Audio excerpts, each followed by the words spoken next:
Whatever Blake Lively's goal is at this point, we are no longer sure, because y'all, this woman somehow got the nerve and audacity to go against the GOAT of Hollywood actresses, the mother of them all, Meryl Streep. This is downright jaw-dropping and a hot stanking mess because Miss Lively won't stop looking for trouble. Not only did she allegedly try to kick Meryl Streep out of a movie that was written for her, but she also had the guts to try and sue her when Meryl refused to be bullied on set. Anyway, since Netflix wanted Meryl and couldn't get her because of Blake, the movie was allegedly tanked because surely nobody wants just Blake anymore. Duh. Now, Blake is going on a temper tantrum because nobody wants to listen to what Plantation Khaleesi wants anymore. Like that's now wild enough? There are now reports about Hollywood allegedly blacklisting Reynolds because of Blake's shenanigans. There's a lot to actually uncover, so let's spill this tea.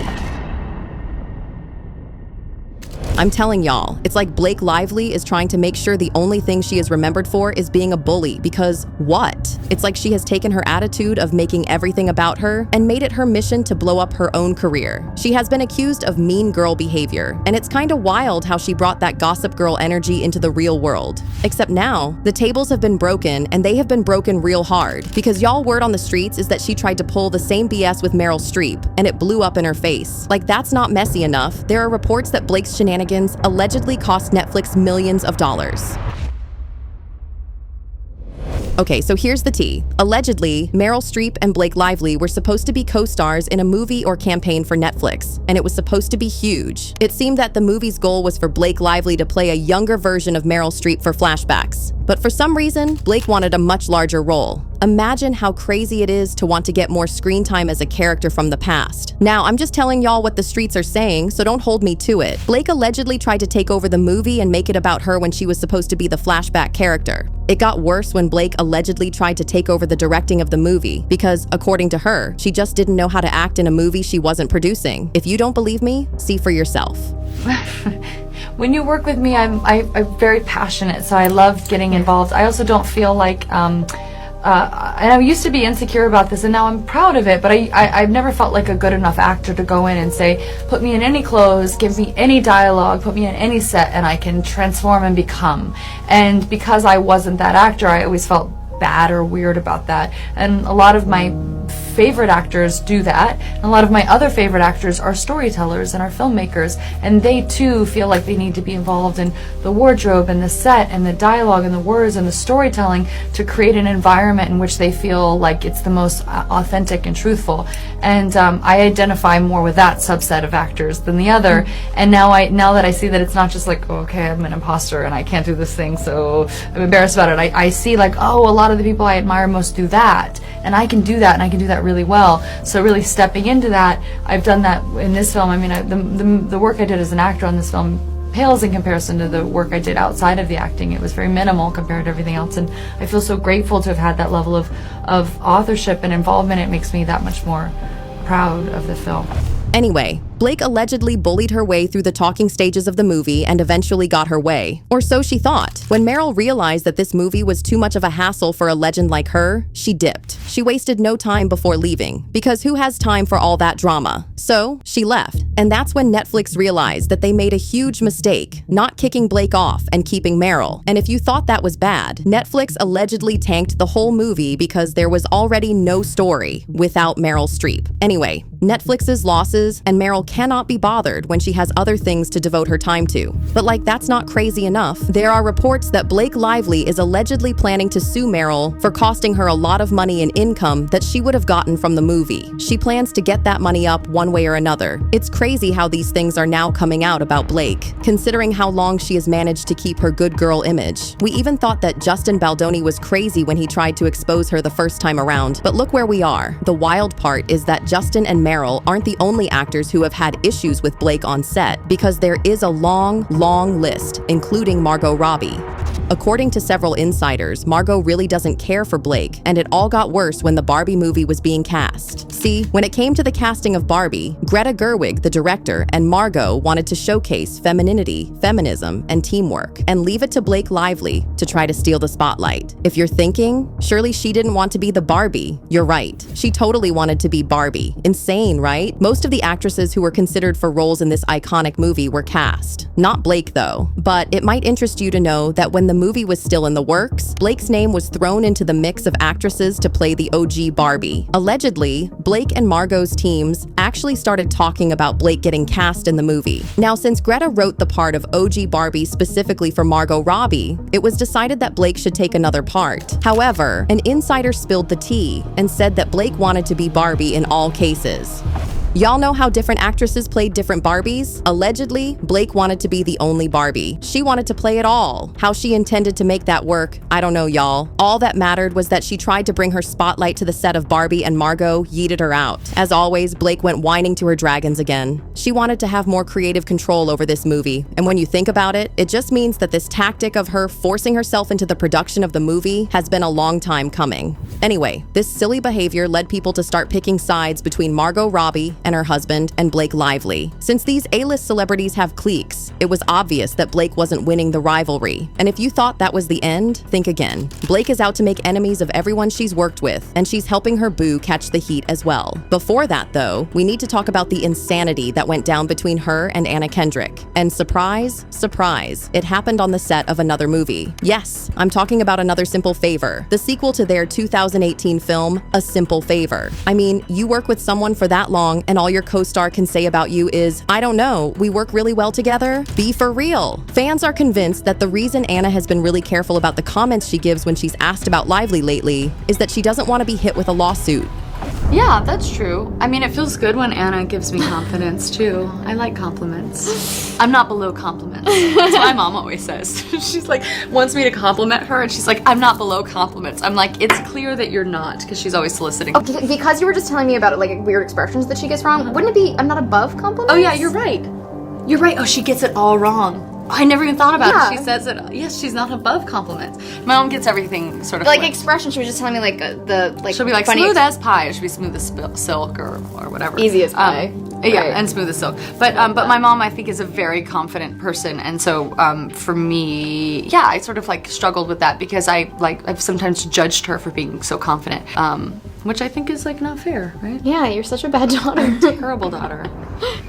See, this is an entire therapy session, what you've stepped into. You didn't realize. So both of you are very active on social media, and there are a lot of people have opinions about you. How do you kind of just like,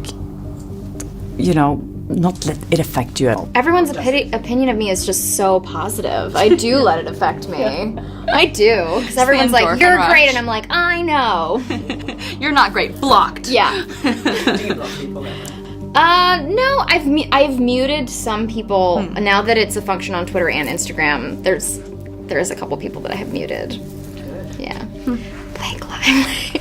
You can mute people on Instagram too? Yeah, it's a new feature. Really? I know. Get excited. Wow. Anna even talked about blocking Blake on Instagram. She took it to another level at the premiere of Another Simple Favor and did her best to avoid Blake and talking about her completely. I mean, the two of them didn't even pose for pictures together, and Anna did everything to make sure she didn't talk about Blake. Poor Anna Kendrick, you guys. She is having to answer questions about Blake Lively tonight. She is at South by Southwest. It is the premiere of her film, Another Simple Favor, that Blake Lively is also starring in. The two of them are both there, and there are definitely a lot of slick questions being asked, trying to get responses out of Anna Kendrick in regards to Blake Lively and everything that is going on. E.T. posted asking Anna what it means to be working with Blake again, and she was like, oh my god. It means to be working with Blake again. Oh, we're talking about you all day. Then Variety, in a different interview on the carpet, was asking her about the movie and like everything going on right now. Definitely trying to be like, do you think the movie has been impacted by the Blake and Justin stuff, without being so blunt? And Anna tried her best to be like, I don't know, like, what's going on? And she walked away so fast. Like, she did not want to be asked any more questions like that. How does it feel like the movie's being impacted kind of by everything happening around, going on in the world? Why, what happened? I did ayahuasca and the last year of my life is just gone, but I've heard the movie's amazing. Wait, thank you. I just can't imagine how uncomfortable tonight has been trying to like dodge all of these questions and like pretend like nothing is wrong. Imagine trying so hard to avoid discussing someone you've been working with that it shows on your face. That's tough work. And shout out to Anna for keeping it civil. It turns out that Blake's actions have bigger consequences than for her because her husband, Ryan Reynolds, is getting dragged into her mess. Bruh, it is so bad that people who are usually fans of Ryan Reynolds are now bashing him and calling him a narcissist. It's not like Ryan is perfect, but fans have been making excuses for him because he's just so good at what he does. Now, people are once again pointing out how Blake and Reynolds got together in the first place.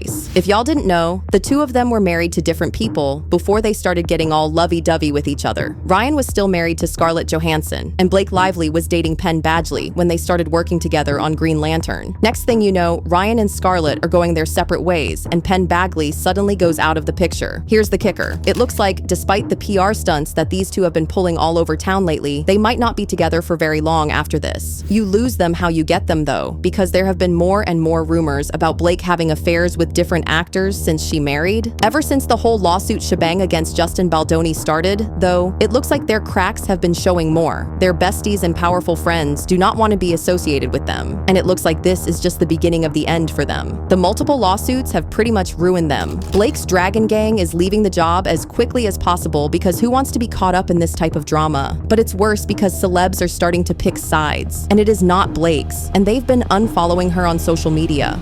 Usually, in situations like this, even when celebrities keep quiet, they don't go as far as unfollowing themselves. This time, though, they don't care much. Travis Kelce, Taylor's boyfriend, has unfollowed both Blake and Ryan Reynolds. When Blake noticed this, she unfollowed Travis Kelce as well. To make matters worse, Blake wasn't at Gigi's birthday party, and her bestie, Taylor, was there. Even though we all thought they were friends, it looks like Blake was the fake girl of the group because now Gigi and Taylor are hanging out without her. Blake's tale of woes continues because the damage control ain't working at all, y'all. The other day, Blake was named one of the Times 100 influential people, and the heat spread to the Times too, because they got dragged for filth. Fans are all like, since when did bullies and narcissists get named on this list? When this list came out, people started bashing the Times and asking if anyone could just pay to be on the list now. To make things messier, Blake's Instagram post about the Times list didn't get any love from her so-called besties, or even her husband. I'm looking at their appearances in public and thinking, I know y'all are lying about being supportive of each other because what is this? To make matters worse, whoever is on Blake's PR team is trying to see how far they can humiliate her, and y'all can't tell me otherwise. I mean, when she gave the speech at Time 100, she managed to speak about DV and SA at the event when she told us to grab our florals and go see a movie about DV. Take a look at this. When Blake was talking about It Ends With Us, a DV movie, look at how she dismissed the real problems.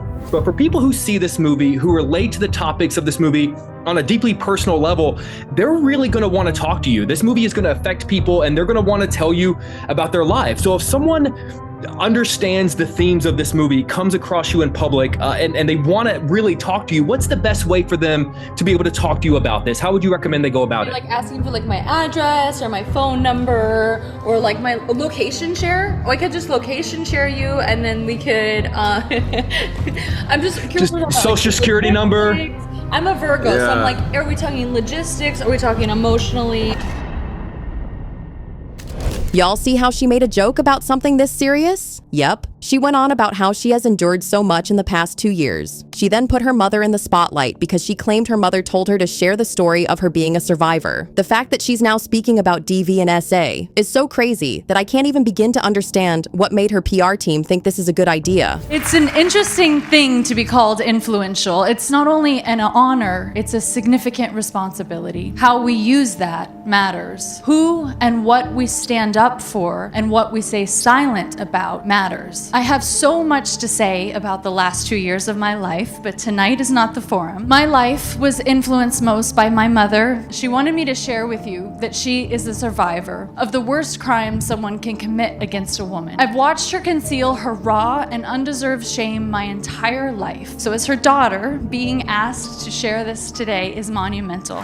My mom never got justice from her work acquaintance who attempted to take her life when she was the mother of 3 young kids years before I was born. She has always credited her beating heart today with the story she heard from another woman in a similar circumstance, speaking on the radio as my mom drove home one day. The woman painfully and graphically shared how she escaped. I am here, and my mom is here, because that woman not only survived, but she told others how. Never underestimate a woman's ability to endure pain. This was a very obvious PR move, and this is personal, and she got dragged for this. While I can say for sure that this is not enough damage control for anything that this woman and her husband have been doing, I know that this whole drama has been dragged out for long enough. If more and more people are going to be calling out Blake Lively for her attitude and her treatment of her co-stars, it's only going to get worse.